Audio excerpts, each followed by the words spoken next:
So talking about sort of IT business coming to the countryside, there's somebody who's actually born and brought up just I don't know, less than a kilometre away from here. His parents still live there. He was obviously one of the bright students of the village, and he ended up working at Toyota in Nagoya in their engine design department, and but he told me that he was always interested in sound, and it was the quality of sound. Okay. So he ended up in Togakushi, which is the top end of Nagano Prefecture, snow country, and he worked with somebody's, I can't remember the name, somebody's very well known in the sort of music business, and apprenticed there. And at the age of 30, he always set a target of setting up his own business, which he did. And that's in IT. He's now just turned 50, and at the beginning of the pandemic, he had been living in Tokyo, I think, for the previous 20 years. But he and his wife decided that maybe this was the time to move out of Tokyo, and they came back here. They lived in a house which had been renovated for renting out on short lets and things like that, and that worked out. They were there for about a year. We had a party at our beach house, which is on the northern end of Kunisaki Peninsula, and it really is a nice spot, an interesting building. So he said to me one day, "You use that very much?" I said, "Not really."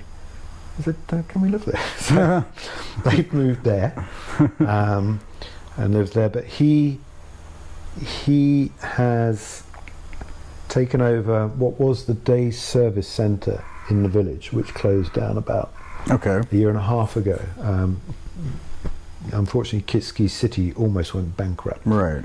I'm not sure the ins and outs of that, but hey, that's what happened. It didn't quite go bankrupt, but almost. So they've been paring back all sorts of stuff, and I think the day service centre was one of those facilities that was closed. So it was empty, and he's rented it. He's now renting it from the city, and I think the city's asked him to buy it. That was the plan anyway, from the beginning, between the two entities, but I think they brought the plan forward, the city that is. And he's building incubation centre within this space. So what, like a startup? Maybe that's a pretty prominent, or common anyway, thread. In fact, a lot of 40-year-old Japanese women in Tokyo are, in at least the Izu Peninsula area, they're frequent purchasers of Akiya, specifically with the intent of converting them into maybe not incubation spaces, but like remote working getaways that you can spend 2 weeks there or whatever. Well, I think I'd love to meet this person you're speaking about. We're going to have a look at the beach house at some point, and I'll try and contact him before we go. Sometimes he's a bit, for somebody who's in IT, he's not always readily available, but even if we just drop by him, that's what it is.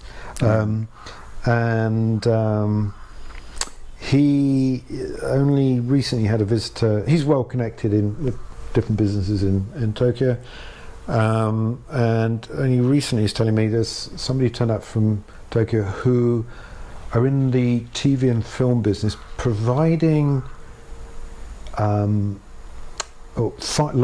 location people. So they'll like scouts? Yeah, sort of thing, but also provide the what becomes the set for whatever it might be. So they're looking maybe of having a base here and be able to scout through this area for suitable sites for any particular production that might be happening. Well, that'll be interesting if that happens. It could be anything. I mean, I'm looking at working more with drones over the coming years, certainly for our agricultural business, and hopefully, and there's already happening in the Japanese agricultural world as across the whole of probably the agricultural world, wherever it might be found, but it's still limited by it's sort of spreading into the rural community. The farming community is limited by farmers necessarily have to be quite conservative, Yeah. because they're living quite a precarious existence in a way that they're more, in many ways, more entrepreneurial in terms of the risks they're taking on Yes. than most entrepreneurs. What we think normally is an entrepreneur who may be wearing a jacket and slacks and maybe a collar shirt, maybe not. They're dealing with many, many unpredictable factors every year. Every day. Yeah. And so that necessarily makes them more conservative. But also there's an upfront cost, which they're used to spending quite a lot of money on equipment. Many of them are dealing with second-hand equipment because they don't really have that great income. And here comes one down the back here with his combine harvester, which is second-hand.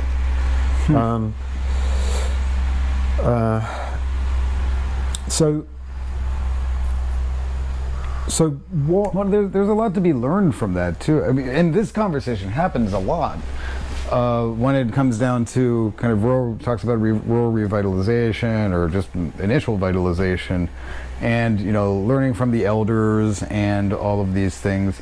And I see a lot of that. I understand it. I respect it to an extent. What I don't see though, what would I call it? It seems almost reductive, or not reductive, overly reverent of the old ways. And that's not to say that the old ways are bad. That's not to say that you shouldn't know them or even revere them.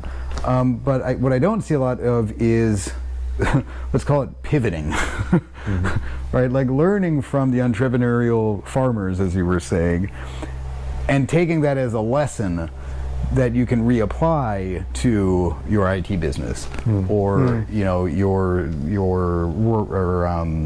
like metro existence, or like there's a lot to be learned from what's going on here if you can only reapply it.